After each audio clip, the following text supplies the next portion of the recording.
ಧರ್ಮಸ್ಥಳ ಪ್ರಕರಣ ಬೆನ್ನತ್ತಿದಾಗ ಒಂದೊಂದೇ ಸ್ಫೋಟಕ ಸಂಗತಿ ಬೆಳಕಿಗೆ ಬರ್ತಾ ಇದೆ. ಸೌಜನ್ಯ ತಂದೆಗೆ ವಿಷ ಕೊಟ್ಟು ಕೊಲೆ ಮಾಡಲಾಗಿದೆ ಅನ್ನುವಂತ ಆರೋಪ ಈಗ ಕೇಳಿ ಬಂದಿದೆ. ಅದೇ ಕಾರಣಕ್ಕೆ ದೂರು ಕೂಡ ದಾಖಲಾಗಿದೆ. ಇದಕ್ಕೆ ಸಂಬಂಧಪಟ್ಟಂತ ಒಂದು ವರದಿ ಇದೆ, ನೋಡ್ಕೊಂಬನ್ನಿ.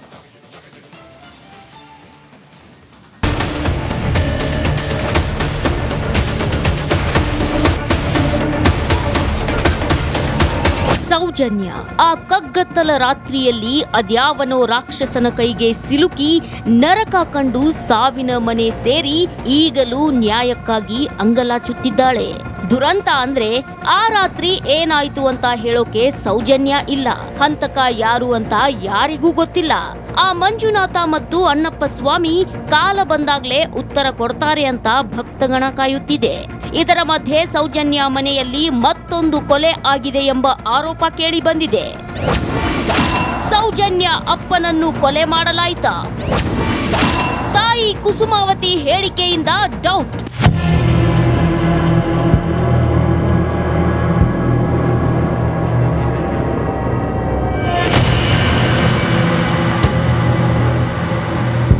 ಬೆಳ್ತಂಗಡಿಯಲ್ಲಿರೋ ಎಸ್ಐಟಿ ಕಚೇರಿಗೆ ಧರ್ಮಸ್ಥಳ ಗ್ರಾಮಸ್ಥರು ಮತ್ತೊಂದು ದೂರು ಕೊಟ್ಟಿದ್ದಾರೆ. ಸೌಜನ್ಯ ತಂದೆಯ ಸಾವಿನ ಬಗ್ಗೆ ತನಿಖೆ ನಡೆಸಬೇಕು ಎಂದು ಆಗ್ರಹಿಸಿದ್ದಾರೆ. ಸೌಜನ್ಯ ತಂದೆಗೆ ಸ್ಲೋ ಪಾಯ್ಸನ್ ಕೊಡಲಾಗಿದೆಯಂತೆ. ಧರ್ಮಸ್ಥಳ ಭಾಗದವರೇ ಸ್ಲೋ ಪಾಯ್ಸನ್ ಕೊಟ್ಟಿದ್ದಾರೆ ಎಂದು ಸೌಜನ್ಯ ತಾಯಿ ಕುಸುಮಾವತಿ ಆರೋಪ ಮಾಡಿದ್ರು. ಆದ್ರೆ ಚಂದ್ರಪ್ಪನ ಸಾವಿನ ತನಿಖೆ ನಡೆಸುವಂತೆ ಎಸ್ಐಟಿಗೆ ದೂರು ಕೊಡಲಾಗಿದೆ. ಆರೋಪ ಮಾಡಿರೋದ್ರಿಂದ ಧರ್ಮಸ್ಥಳದ ಮೂವರ ವಿರುದ್ಧ ನಿರಂತರ ಅವಹೇಳನ ಮಾಡಲಾಗ್ತಿದೆ. ಸಾಮಾಜಿಕ ಜಾಲತಾಣದಲ್ಲಿ ಮೂವರ ಬಗ್ಗೆ ಅಪಪ್ರಚಾರ ಮಾಡಲಾಗುತ್ತಿದೆ. ಇದೇ ಕಾರಣಕ್ಕೆ ಧರ್ಮಸ್ಥಳದ ಗ್ರಾಮಸ್ಥರು ಎಸ್ಐಟಿಗೆ ದೂರು ಕೊಟ್ಟಿದ್ದಾರೆ. ಎಲ್ಲಾ ತನಿಖೆಯಲ್ಲಿ ಮೂವರಿಗೂ ಕ್ಲೀನ್ ಚಿಟ್ ಸಿಕ್ಕಿದೆ. ಅವರಿಗೂ ಕುಟುಂಬ ಇದೆ ಅಂತ ದೂರಿನಲ್ಲಿ ಉಲ್ಲೇಖ ಮಾಡಲಾಗಿದೆ. ಸೌಜನ್ಯಗೆ ನ್ಯಾಯ ಸಿಗಬೇಕು ಅನ್ನೋದು ಪ್ರತಿಯೊಬ್ಬರ ಆಶಯ. ಆದ್ರೆ ಇದೀಗ ಚಂದ್ರಪ್ಪ ಪ್ರಕರಣ ಮುನ್ನೆಲೆಗೆ ಬಂದಿದ್ದು ತನಿಖೆಯ ಮೂಲಕವೇ ನಿಜಾಂಶ ಬಯಲಿಗೆ ಬರಬೇಕಿದೆ. ದಿನೇಶ್ ಕಾಶಿಪಟ್ನ, ರಿಪಬ್ಲಿಕ್ ಕನ್ನಡ, ಧರ್ಮಸ್ಥಳ.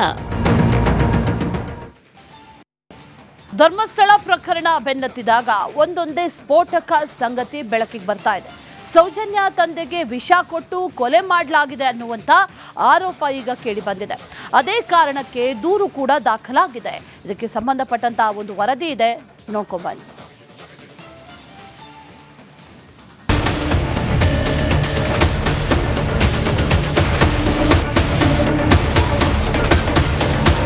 ಸೌಜನ್ಯ ಆ ಕಗ್ಗತ್ತಲ ರಾತ್ರಿಯಲ್ಲಿ ಅದ್ಯಾವನೋ ರಾಕ್ಷಸನ ಕೈಗೆ ಸಿಲುಕಿ ನರಕ ಕಂಡು ಸಾವಿನ ಮನೆ ಸೇರಿ ಈಗಲೂ ನ್ಯಾಯಕ್ಕಾಗಿ ಅಂಗಲಾಚುತ್ತಿದ್ದಾಳೆ. ದುರಂತ ಅಂದ್ರೆ ಆ ರಾತ್ರಿ ಏನಾಯ್ತು ಅಂತ ಹೇಳೋಕೆ ಸೌಜನ್ಯ ಇಲ್ಲ. ಹಂತಕ ಯಾರು ಅಂತ ಯಾರಿಗೂ ಗೊತ್ತಿಲ್ಲ. ಆ ಮಂಜುನಾಥ ಮತ್ತು ಅಣ್ಣಪ್ಪ ಸ್ವಾಮಿ ಕಾಲ ಬಂದಾಗ್ಲೇ ಉತ್ತರ ಕೊಡ್ತಾರೆ ಅಂತ ಭಕ್ತಗಣ ಕಾಯುತ್ತಿದೆ.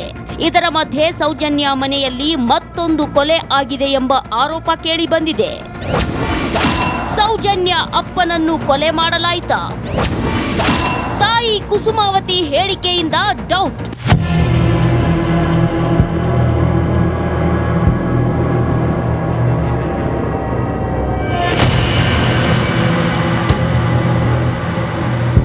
ಬೆಳ್ತಂಗಡಿಯಲ್ಲಿರೋ ಎಸ್ಐಟಿ ಕಚೇರಿಗೆ ಧರ್ಮಸ್ಥಳ ಗ್ರಾಮಸ್ಥರು ಮತ್ತೊಂದು ದೂರು ಕೊಟ್ಟಿದ್ದಾರೆ. ಸೌಜನ್ಯ ತಂದೆಯ ಸಾವಿನ ಬಗ್ಗೆ ತನಿಖೆ ನಡೆಸಬೇಕು ಎಂದು ಆಗ್ರಹಿಸಿದ್ದಾರೆ. ಸೌಜನ್ಯ ತಂದೆಗೆ ಸ್ಲೋ ಪಾಯ್ಸನ್ ಕೊಡಲಾಗಿದೆಯಂತೆ. ಧರ್ಮಸ್ಥಳ ಭಾಗದವರೇ ಸ್ಲೋ ಪಾಯ್ಸನ್ ಕೊಟ್ಟಿದ್ದಾರೆ ಎಂದು ಸೌಜನ್ಯ ತಾಯಿ ಕುಸುಮಾವತಿ ಆರೋಪ ಮಾಡಿದ್ರು. ಆದ್ರೆ ಚಂದ್ರಪ್ಪನ ಸಾವಿನ ತನಿಖೆ ನಡೆಸುವಂತೆ ಎಸ್ಐಟಿಗೆ ದೂರು ಕೊಡಲಾಗಿದೆ. ಆರೋಪ ಮಾಡಿರೋದ್ರಿಂದ ಧರ್ಮಸ್ಥಳದ ಮೂವರ ವಿರುದ್ಧ ನಿರಂತರ ಅವಹೇಳನ ಮಾಡಲಾಗ್ತಿದೆ. ಸಾಮಾಜಿಕ ಜಾಲತಾಣದಲ್ಲಿ ಮೂವರ ಬಗ್ಗೆ ಅಪಪ್ರಚಾರ ಮಾಡಲಾಗುತ್ತಿದೆ. ಇದೇ ಕಾರಣಕ್ಕೆ ಧರ್ಮಸ್ಥಳದ ಗ್ರಾಮಸ್ಥರು ಎಸ್ಐಟಿಗೆ ದೂರು ಕೊಟ್ಟಿದ್ದಾರೆ. ಎಲ್ಲಾ ತನಿಖೆಯಲ್ಲಿ ಮೂವರಿಗೂ ಕ್ಲೀನ್ ಚಿಟ್ ಸಿಕ್ಕಿದೆ. ಅವರಿಗೂ ಕುಟುಂಬ ಇದೆ ಅಂತ ದೂರಿನಲ್ಲಿ ಉಲ್ಲೇಖ ಮಾಡಲಾಗಿದೆ. ಸೌಜನ್ಯಗೆ ನ್ಯಾಯ ಸಿಗಬೇಕು ಅನ್ನೋದು ಪ್ರತಿಯೊಬ್ಬರ ಆಶಯ. ಆದ್ರೆ ಇದೀಗ ಚಂದ್ರಪ್ಪ ಪ್ರಕರಣ ಮುನ್ನೆಲೆಗೆ ಬಂದಿದ್ದು ತನಿಖೆಯ ಮೂಲಕವೇ ನಿಜಾಂಶ ಬಯಲಿಗೆ ಬರಬೇಕಿದೆ. ದಿನೇಶ್ ಕಾಶಿಪಟ್ನ, ರಿಪಬ್ಲಿಕ್ ಕನ್ನಡ, ಧರ್ಮಸ್ಥಳ. ಧರ್ಮಸ್ಥಳ ಪ್ರಕರಣ ಬೆನ್ನತ್ತಿದಾಗ ಒಂದೊಂದೇ ಸ್ಫೋಟಕ ಸಂಗತಿ ಬೆಳಕಿಗೆ ಬರ್ತಾ ಇದೆ. ಸೌಜನ್ಯ ತಂದೆಗೆ ವಿಷ ಕೊಟ್ಟು ಕೊಲೆ ಮಾಡಲಾಗಿದೆ ಅನ್ನುವಂಥ ಆರೋಪ ಈಗ ಕೇಳಿ ಬಂದಿದೆ. ಅದೇ ಕಾರಣಕ್ಕೆ ದೂರು ಕೂಡ ದಾಖಲಾಗಿದೆ. ಇದಕ್ಕೆ ಸಂಬಂಧಪಟ್ಟಂತಹ ಒಂದು ವರದಿ ಇದೆ, ನೋಡ್ಕೊಂಬನ್ನಿ.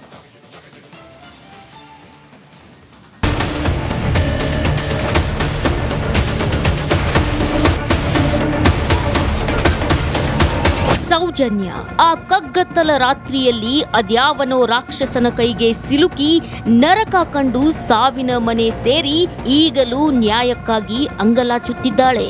ದುರಂತ ಅಂದ್ರೆ ಆ ರಾತ್ರಿ ಏನಾಯ್ತು ಅಂತ ಹೇಳೋಕೆ ಸೌಜನ್ಯ ಇಲ್ಲ. ಹಂತಕ ಯಾರು ಅಂತ ಯಾರಿಗೂ ಗೊತ್ತಿಲ್ಲ. ಆ ಮಂಜುನಾಥ ಮತ್ತು ಅಣ್ಣಪ್ಪ ಸ್ವಾಮಿ ಕಾಲ ಬಂದಾಗ್ಲೇ ಉತ್ತರ ಕೊಡ್ತಾರೆ ಅಂತ ಭಕ್ತಗಣ ಕಾಯುತ್ತಿದೆ. ಇದರ ಮಧ್ಯೆ ಸೌಜನ್ಯ ಮನೆಯಲ್ಲಿ ಮತ್ತೊಂದು ಕೊಲೆ ಆಗಿದೆ ಎಂಬ ಆರೋಪ ಕೇಳಿ ಬಂದಿದೆ. ಸೌಜನ್ಯ ಅಪ್ಪನನ್ನು ಕೊಲೆ ಮಾಡಲಾಯಿತಾ? ತಾಯಿ ಕುಸುಮಾವತಿ ಹೇಳಿಕೆಯಿಂದ ಡೌಟ್.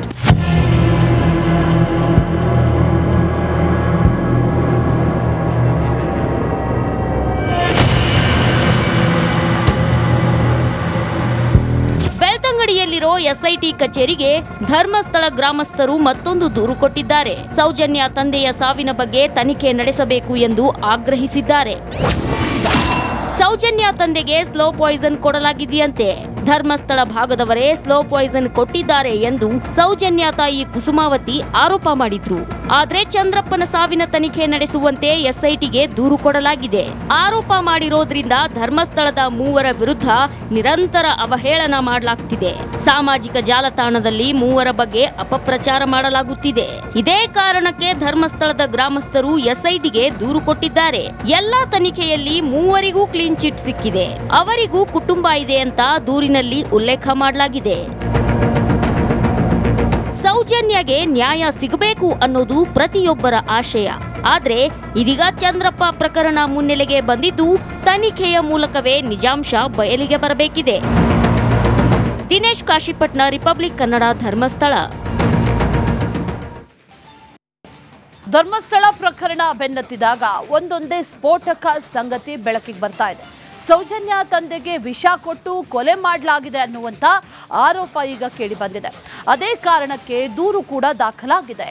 ಇದಕ್ಕೆ ಸಂಬಂಧಪಟ್ಟಂತಹ ಒಂದು ವರದಿ ಇದೆ, ನೋಡ್ಕೊಂಬನ್ನಿ.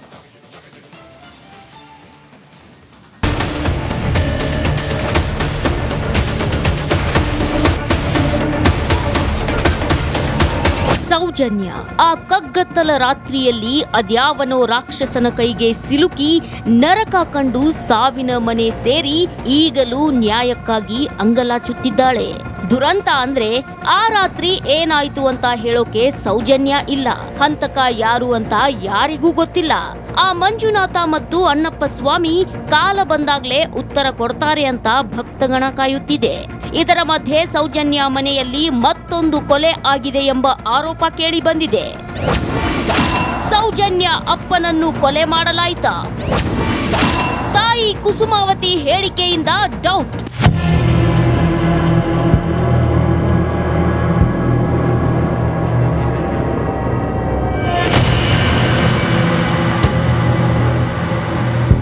ಬೆಳ್ತಂಗಡಿಯಲ್ಲಿರೋ ಎಸ್ಐಟಿ ಕಚೇರಿಗೆ ಧರ್ಮಸ್ಥಳ ಗ್ರಾಮಸ್ಥರು ಮತ್ತೊಂದು ದೂರು ಕೊಟ್ಟಿದ್ದಾರೆ. ಸೌಜನ್ಯ ತಂದೆಯ ಸಾವಿನ ಬಗ್ಗೆ ತನಿಖೆ ನಡೆಸಬೇಕು ಎಂದು ಆಗ್ರಹಿಸಿದ್ದಾರೆ.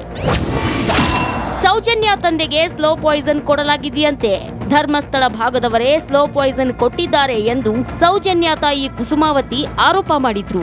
ಆದ್ರೆ ಚಂದ್ರಪ್ಪನ ಸಾವಿನ ತನಿಖೆ ನಡೆಸುವಂತೆ ಎಸ್ಐಟಿಗೆ ದೂರು ಕೊಡಲಾಗಿದೆ. ಆರೋಪ ಮಾಡಿರೋದ್ರಿಂದ ಧರ್ಮಸ್ಥಳದ ಮೂವರ ವಿರುದ್ಧ ನಿರಂತರ ಅವಹೇಳನ ಮಾಡಲಾಗ್ತಿದೆ. ಸಾಮಾಜಿಕ ಜಾಲತಾಣದಲ್ಲಿ ಮೂವರ ಬಗ್ಗೆ ಅಪಪ್ರಚಾರ ಮಾಡಲಾಗುತ್ತಿದೆ. ಇದೇ ಕಾರಣಕ್ಕೆ ಧರ್ಮಸ್ಥಳದ ಗ್ರಾಮಸ್ಥರು ಎಸ್ಐಟಿಗೆ ದೂರು ಕೊಟ್ಟಿದ್ದಾರೆ. ಎಲ್ಲಾ ತನಿಖೆಯಲ್ಲಿ ಮೂವರಿಗೂ ಕ್ಲೀನ್ ಚಿಟ್ ಸಿಕ್ಕಿದೆ. ಅವರಿಗೂ ಕುಟುಂಬ ಇದೆ ಅಂತ ದೂರಿನಲ್ಲಿ ಉಲ್ಲೇಖ ಮಾಡಲಾಗಿದೆ. ಸೌಜನ್ಯಗೆ ನ್ಯಾಯ ಸಿಗಬೇಕು ಅನ್ನೋದು ಪ್ರತಿಯೊಬ್ಬರ ಆಶಯ. ಆದ್ರೆ ಇದೀಗ ಚಂದ್ರಪ್ಪ ಪ್ರಕರಣ ಮುನ್ನೆಲೆಗೆ ಬಂದಿದ್ದು ತನಿಖೆಯ ಮೂಲಕವೇ ನಿಜಾಂಶ ಬಯಲಿಗೆ ಬರಬೇಕಿದೆ. ದಿನೇಶ್ ಕಾಶಿಪಟ್ನ, ರಿಪಬ್ಲಿಕ್ ಕನ್ನಡ, ಧರ್ಮಸ್ಥಳ.